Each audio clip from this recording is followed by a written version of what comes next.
በድጋሚ በሌላ ቪዲዮ ተመልሰን መተናል።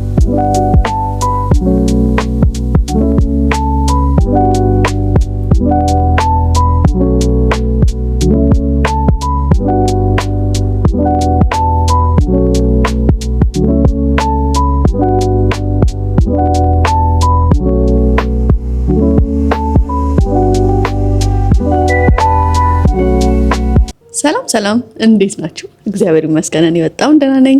ተመልሰን በሌላ ቪዲዮ መተናል። ቢሊዮነር ከመሆኑ በፊት እነዚህን ነጥቦች ማወቅ አለባችሁ ብዬ ያሰብኩትን ነገሮች ከብዙ በጥቂቱ ዛሬ እናነሳለን። ቪዲዮውን እስከ መጨረሻ ማየት እንዳይረሳ። አንደኛ፣ የጸባይ ለውጥ ልናመጣ እንችላለን። ይህም ማለት ከማንነታችን ጋር ግብግብ እንፈጥራለን ብዬ አስባለሁ። ምክንያቱም ኖርማሊ ሳይኮሎጂስቶች ምን ይላሉ መሰላችሁ? የሰው ልጅ የተደበቀ ባህሪው ከሆነ ጊዜ በኋላ መውጣት ይጀምራል ይባላል እና ብር ደግሞ ያንን ነገር ሞር ይቀሰቅሰዋል ብዬ አስባለሁ እና የማናውቀውን ባህሪ ልናስተናግድ እንችላለን። ስለዚህ ያ ነገር ሲፈጠር ማድረግ ያለብን ነገሮች ብዬ የማስበው ምንድነው? ራሳችንን በሰልፍ ዲሲፕሊን መቅረጽ ይኖርብናል። ሞር ሃምብል መሆን ይኖርብናል። ሞር ትሁት መሆን፣ ሞር ዝቅ ማለት ይኖርብናል ብዬ አምናለሁኝ። ሊመጡብን የሚችሉትን መጥፎ ባህሪዎች እንደሱ እያደረግን አቮይድ ማድረግ አለብን። ቀድመንም መዘጋጀት አለብን። ስለዚህ የጸባይ ለውጥ ሊገጥመን ስለሚችል ለሱ ነገር ቀድመን ሃምብል ሆነን፣ ምክንያቱም አግኝቶ ሰው ላይ ወይም ራሳችንም ላይ የተለየ ጸባይ ማሳየት አለማግኘትን ያመጣል ብዬ አምናለሁ እና አንዳንድ ጊዜ ቶሎ የሆነ ብዙ ገንዘብን አግኝተን በራሳችን ጸባይ በምናስተናግደው መጥፎ ባህሪ ያንኑ ነገር ልናጣው እንችላለን። አንድ ታሪክ አለ። ሰውየው ጋርቤጅ ኮሌክተር ነው እና ማለትም የቆሻሻ ሰብሳቢ ነውና የሆነ ጊዜ ሎተሪ ይቆርጣል። ሎተሪ ሲቆርጥ በጣም ብዙ ብር ያገኛል። በዛ ሰዓት ያ ብር እንዴት ምን ማድረግ እንዳለበት ስላላወቀ ብቻ ባህሪውም ተቀይሮ ያንን ብር በመጠጥ በሱስ እንዲሁም ሴቶችን በማብዛት ይጨርሰዋል። ከዛም ተመልሶ ወደዛው ስራ እንደተመለሰ የእውነተኛ ታሪክ አለና In 2002, Michael Carroll won the lottery, becoming one of Britain's youngest lottery millionaires. Just hours earlier, he'd been working as a garbage collector in Kings Lynn, England. He believed every problem in his life was finally over. He was wrong. By the age of 19, he was working as a refuse collector. November 2002, Michael spent £2 on 2 lucky dip lottery tickets. According to Michael, it was the first lottery ticket he had ever bought. Later that evening, his family checked the winning numbers. Michael Carroll had just won over £9 million. Overnight, the 19-year-old garbage collector became a millionaire. At that moment, it seemed every problem in his life had finally come to an end. Instead, they were only beginning. Within days, Michael Carroll was famous. Television crews lined his quiet street. Neighbors gathered outside, hoping to catch a glimpse of Britain's newest millionaire. For the first time in his life, money wasn't something he worried about. He bought a home, new cars, and he didn't forget his family. Michael later said he gave £1 million each to his mother, his aunt, and his sister. It looked like the beginning of a dream. Michael embraced his new life. Friends were always around. The parties became bigger. He even built a racetrack behind his home. Neighbors complained about the noise, but Michael didn't seem to care. For a while, it felt like the money would never run out.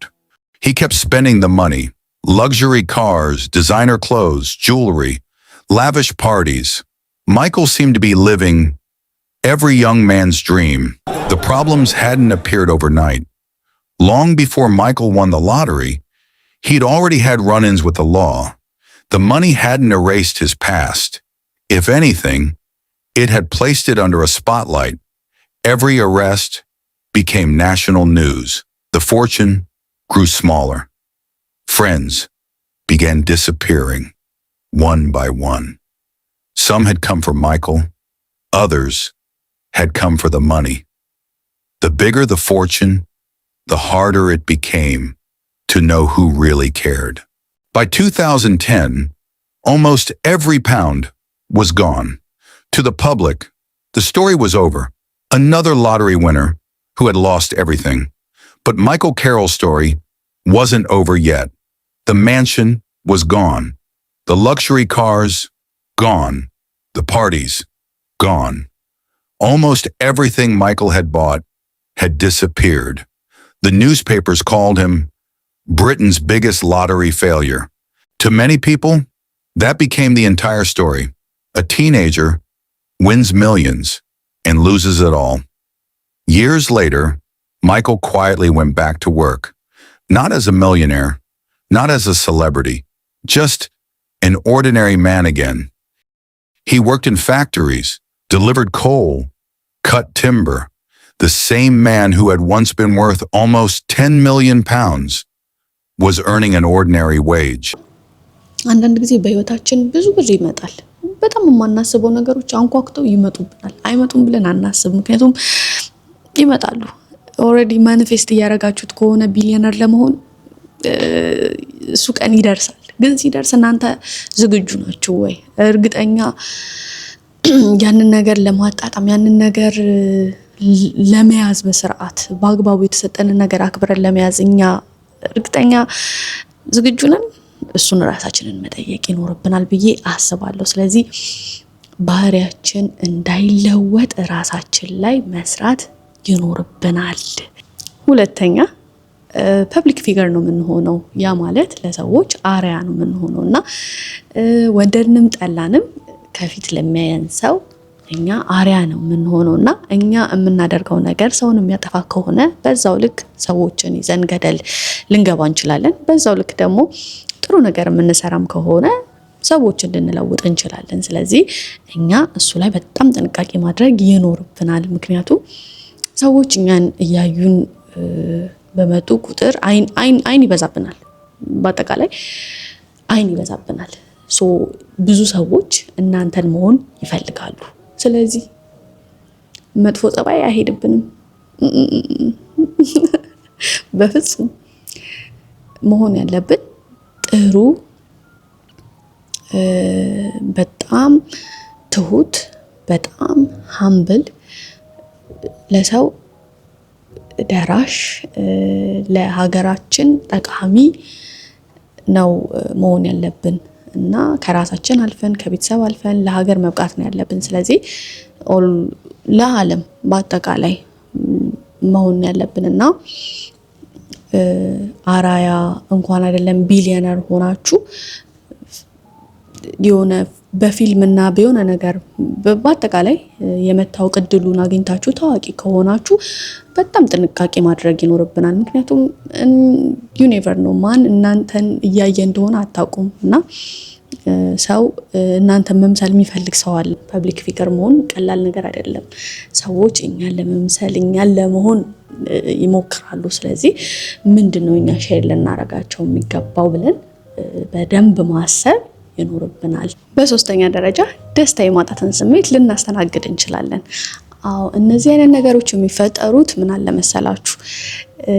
ደስተኛ ለመሆን በመጀመሪያ ቢሊዮነር ወይም ሚሊዮነር መሆን አይጠበቅብንም። ዛሬ 10 ብር ኖሮኝ በ10 ብሯ ደስተኛ ካልሆንኩኝ ነገ 10 ሚሊዮን መጥቶ እኔን ደስተኛ ያደርገኛል ማለት ትንሽ ይከብዳል።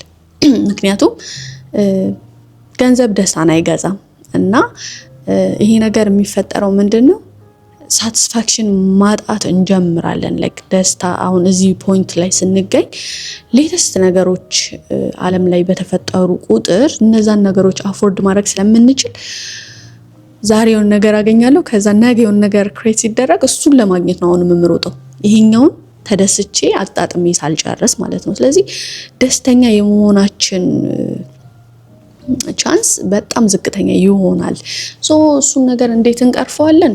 ባለን ነገር ከመጀመሪያው መደሰት። አሁን ምንድን ያለን ዛሬ ላይ ምንድን ያለን በቃ በዛሬ ደስተኛ ከሆንን ባለን ነገር ነገ ደስተኛ ማንሆንበት ምንም አይነት ነገር የለም። ስለዚህ ደስታችንን ማነጽ የምንችለው ከዛሬ ጀምረን ነው ማለት ነው። ሲሆነ ነገር በመጣ ቁጥር እኔ እየሮጥኩኝ እዛ ነገር ላይ ከሆንኩኝ ደስታ የማጣት ስሜት ይፈጠርብናል። በአራተኛ ብቸኝነት ስሜትንም ልናስተናግድ እንችላለን። No, I mean, you know,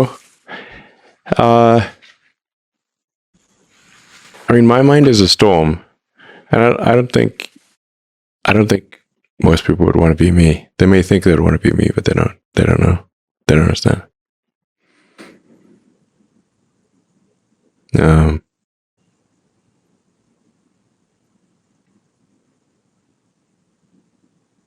How are you doing? I mean, overall, okay. In the grand scheme of things, I can't complain. Do you get lonely? Sometimes, but my kids and friends keep me company. So not existential. But there are many nights I sleep alone. I don't have to, but I do. ያ ማለት ምንድነው? እሱ ነገር እንዳይፈጠርብን አንደኛ ነገር ሊፈጠር ይችላል ብዬ የማስበው አንደኛ ቢሊየነር ስንሆን በጣም ከምናስበው በላይ ቢዚ ነው የሚሆነው ህይወታችንና ከሰዎች ጋር የምናሳልፍበት ጊዜ ላይኖረን ይችላል። ከሰዎች ጋርም ከፋሚሊ ጋርም የምናሳልፍበት ታይም ላይኖር ይችላል ብዬ አስባለሁ። ሁለተኛ ደግሞ የመጣንበት ስቴፕም ሰዎችን እንዳናምን ያደርገናል። ምክንያቱም ሰዎች የሚፈልጉን ለብራችን ብቻ ሊመስለንም ይችላል።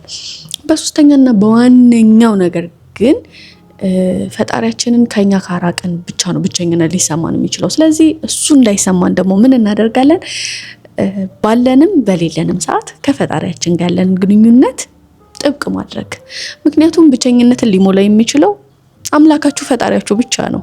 ስለዚህ ብቸኝነት እንዳይሰማን ሳይኖረን በፊት አሁን ላይ ከፈጣሪ ጋር ያለንን ኮኔክሽን መያዝ። ከዛ ስናገኝም እንደዛው ያኔ ብቸኝነት ስሜትን ለመቅረፍ ይጠቅመናል ብዬ አምናለሁ። አምስተኛና የመጨረሻው ኃላፊነትን መወጣት መቻል።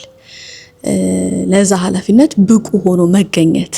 ምን ያህል ነው ኃላፊነትን የምንወስደው? ያ ማለት ቢሊየነር ስንሆን ብዙ ካምፓኒዎች ነው ሊኖሩን የሚችሉት። በጣም በጣም ብዙ ካምፓኒዎች እና አንደር ዳት ካምፓኒ ደግሞ የሚሰሩ ብዙ ሰዎች አሉ። ስለዚህ እኛ ተስፋ ባለመቁረጥ ነው መሄድ ያለብን። ምክንያቱም ነገ ተነስተን አንደኛውን ቢዝነስ ብንዘጋው እነዛን ሰዎች ልንጎዳቸው እንችላለን እና ቢዝነስ ዲሲሽን ላይ በጣም ኃላፊነት መውሰድ ይጠበቅብናል። እንቅልፍም ይኖረናል ብዬ አላስብም። አዎ እንቅልፍን ቻው ቻው ብለን ነው ወደዚህ መግባት የምንችለው። ምክንያቱም ከምታስቡት በላይ ብዙ ነገር ነው የምናስተናግደው እና ለሱ ቅድመ ዝግጅት ማድረግ ይኖርብናል። እና እናንተስ እንዴት ነው? ተዘጋጅተናል ብላችሁ ታስባላችሁ?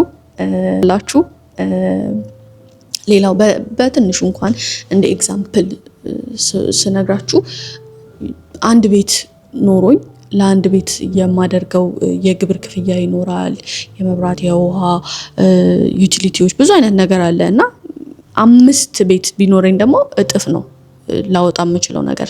ስለዚህ ካምፓኒም እንደዛው ነው። ለአንድ ካምፓኒ እና ለብዙ ካምፓኒ የምናደርገው ኤፈርት የተለያየ ነው ማለት ብዙ ነው። ስለዚህ እኛን ይፈልጋናል እና ለእንደሱ አይነት ነገር ኃላፊነትን መውሰድ መቻል ይኖርብናል ብዬ አምናለሁ። ስለዚህ ለሱ ቀድመን ዝግጁ መሆን ይጠበቅብናል ብዬ በጣም አምናለሁ።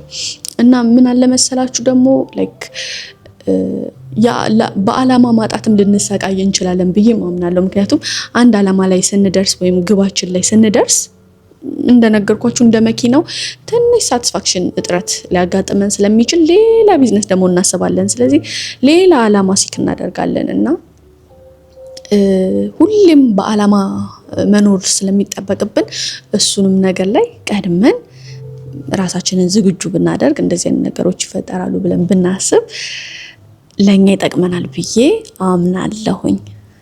ስለዚህ ራሳችንን ማድረግ ያለብንን ነገሮች እያደረግን ማሳደግ ያለብንን ስኪሎች እያሳደግን ራሳችንን አንጸን መጠበቅ አለብን ብዬ እመክራለሁ። የዛሬ ቪዲዮአችን ይህን ይመስል ነበረ።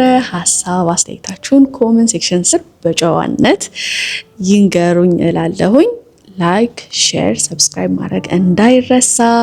ቀጣይ በሌላ ቪዲዮ እስክንመጣ ድረስ መልካም ጊዜ ይሁንላችሁ።